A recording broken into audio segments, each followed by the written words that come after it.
For today's video, I will discuss you about coaxial cable. History. The real discovery and its actual use dates back to 1929 due to the need for a more efficient and with less interferences conductor for the transmission of many channels on a single carrier. The development of radio communications would never have been possible without invention of coaxial cables. It is continuously used in out application that we don't think about that. Introduction. Coaxial cables are the most common basic transmission lines.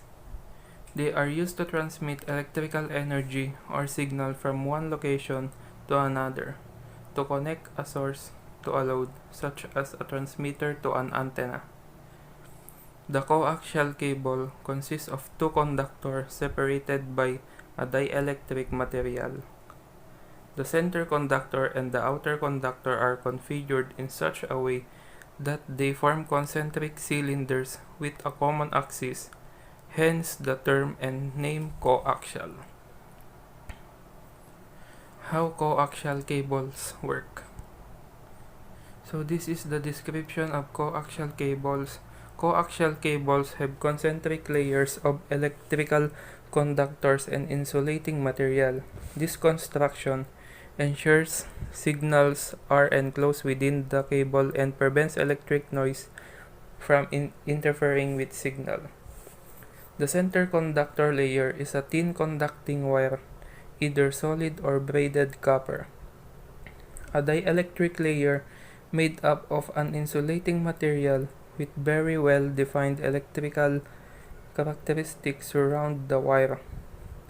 A shield layer then surrounds the dielectric layer with metal foil or braided copper mesh. The whole assembly is wrapped in an insulating jacket. The outer metal shield layer of the coaxial cable is typically grounded in the connectors at both ends to shield the signal and as a place for stray interference signal to dissipate. A key to coaxial cable design is a tight control of cable dimensions and materials. Together, they ensure the characteristic impedance of the cable take on a fixed value. High-frequency signals are partially reflected at impedance mismatches, causing errors. Characteristic impedance is sensitive to signal frequency above 1 GHz. The cable maker must use a dielectric that does not attenuate the signal too much or change the characteristic impedance in a way that creates signal reflection. The electrical characteristics of coax are application dependent and crucial for good performance. Two standard characteristic impedance are 50 ohms used in moderate power environments and 75 ohms for connection to antennas and residential installation. So this is the common coaxial cable types and uses. In home and small office, short coaxial cables are used for cable television, home video equipment, amateur radio equipment, and measuring devices. Historically, coaxial cables were also used as an early form of Ethernet, supporting speeds up to 10 Mbps.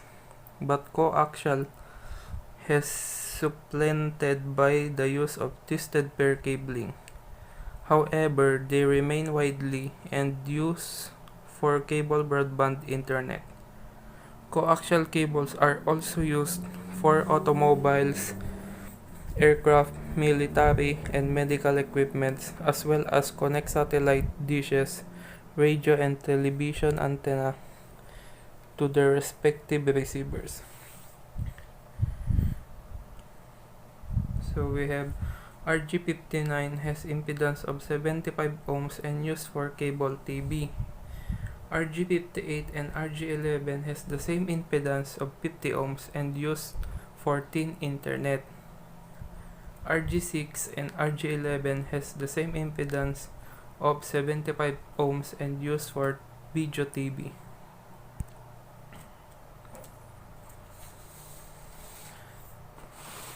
Cut.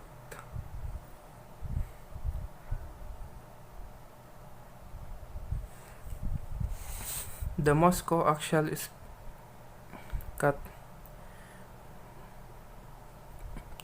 The most coaxial specification have an impedance of 50, 52, 75 or 93 ohms.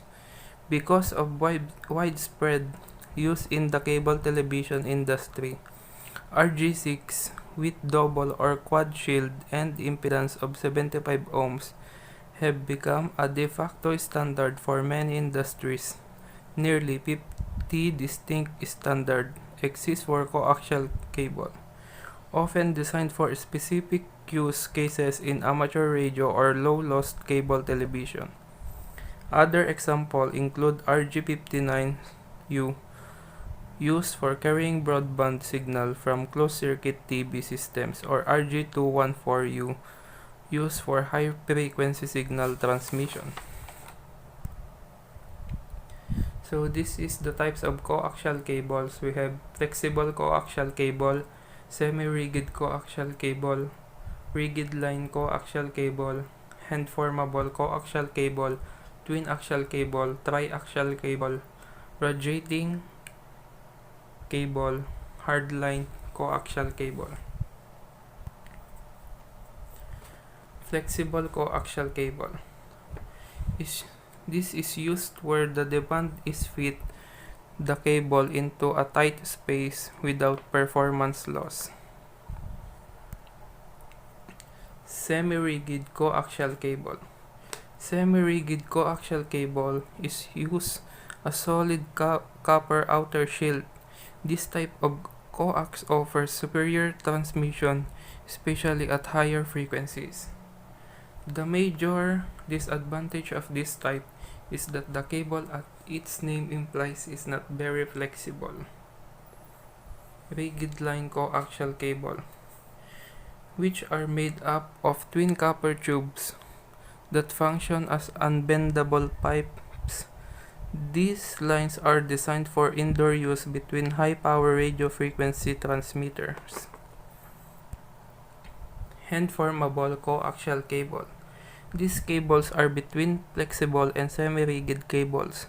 These cables are good choice when forming at a point of installation is required. Twin axial cable. Twin axial cable is a balanced twisted pair within a cylindrical shield. It allows a perfect signal which is shielded and balanced to pass through. Tri-axial cable, which has a third layer of shielding that is grounded to protect signals transmitted down the cable. Rotating cable, which mimics many components of a hardline cable, but with tuned slots in the shielding matched to the RF wavelength at which the cable will operate. It is commonly used in elevators, military equipment, and underground tunnels. Hardline coaxial cable, which relies on ground copper tubing and combination of metals as a shield, such as aluminum or copper. These cables are commonly used to connect a transmitter to an antenna. So, types of connectors. We have BNC, TNC, SMA, SMB, QMA, RCA, RCA. Bayonet nail concealment, or BNC. This connector is used with television video signal and radio below a frequency of 4 GHz. Standing for threaded nail concealment. This connector is a threaded version of the BNC connector and is used in cell phones. TNC connectors operate up to 12 GHz. Standing for Subminiature Version A. This connector is used with cell phones, Wi-Fi antenna system, microwave systems, and radios. SMA connectors operate up to 18 GHz. Standing of Subminiature Version B. This connector may be used with telecommunication hardware. QMA. QMA connectors are quick locking variant of standing for Subminiature Version A connectors used with industrial and communication hardware. Standing for Radio Corporation of America. These are connectors used in audio and video. These are the ground yellow, white, and red cables used with older television. RCA connectors are also called AV jacks. Electrical properties. The most common electrical properties of coaxial cable is the characteristic impedance. Impedance is the total opposition to the flow of electrical energy within the cable. It is a complex value defined by the cable resistance and capacitance. It is expressed in ohms. A simple formula to determine the impedance of coaxial cables is impedance is equal to 138 times Bp times log 10 d over d, where Vp is equal to velocity of propagation, is the speed at which a signal travels through the cable with respect to the speed of light. D, big letter D, is the diameter of the dielectric. Small letter d is the diameter of the conductor. Capacitance. Capacitance is the ability of cable to hold a charge. The larger the capacitance value, the longer it takes a signal to reach full amplitude within the cable. Therefore, higher capacitance is usually a bad attribute. Physical properties. Temperature rating. Temperature ratings provide the limitations on temperature extreme that the cable material can handle. The safe range is based upon the thermal properties of dielectric and jacket materials that assures the product will not fracture or melt. Pulling tension. It is typically a safe value when below the break strength of the cable. Staying below this maximum assures that the conductor will not be stretched in the cable. Attenuation. Reduction of signal strength during transmission. It is dependent upon the cable design and is both frequency and length dependent. It increases with increase the frequency. It is most affected by DC resistance of the center conductor and dissipation factor of dielectric material. Attenuation is measured in decibels. Repeaters. Repeaters are used in coaxial cables to reduce attenuation. A repeater can couple together two 500-meter segments of coaxial cable. The repeater occupies one transceiver on each segment and must pass all the signals from one cable to another. Reflection losses. Reflection losses are based upon signals reflecting back to the source rather than propagating through the cable. These reflections are caused by impedance mismatches or variations in the cable. This loss can be minimized by quality cable manufacturing techniques and proper installation practice. Crosstalk. Crosstalk refers to the amount of coupling between adjacent wire pairs which occur when a wire absorbs signal from adjacent wires.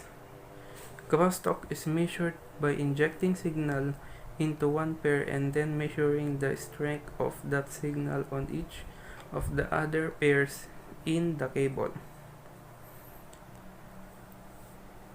Applications.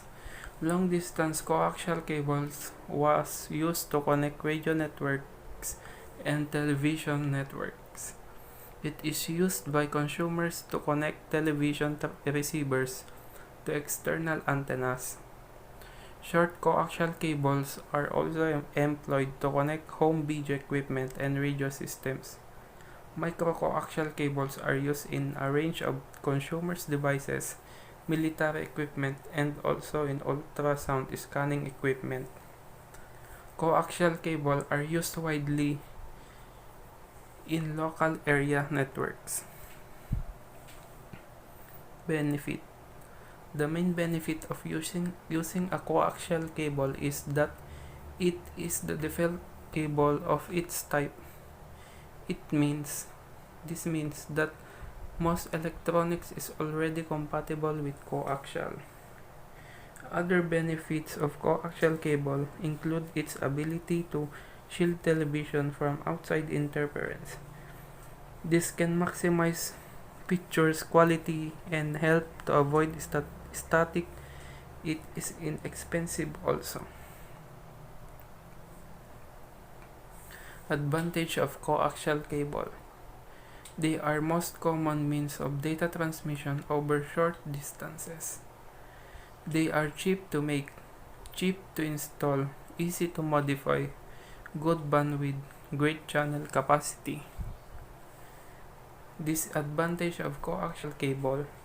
Signal entering the cable can use unwanted noise and picture ghosting, making it useless. A continuous current flow, even if it's small, along the imperfect shield of coaxial cable can cause visible and audible interference. The most expensive than twisted pairs and is not supported for some network standards. It is also has high attenuation, have the need to implement repeaters. And that's the end of discussion. Thank you.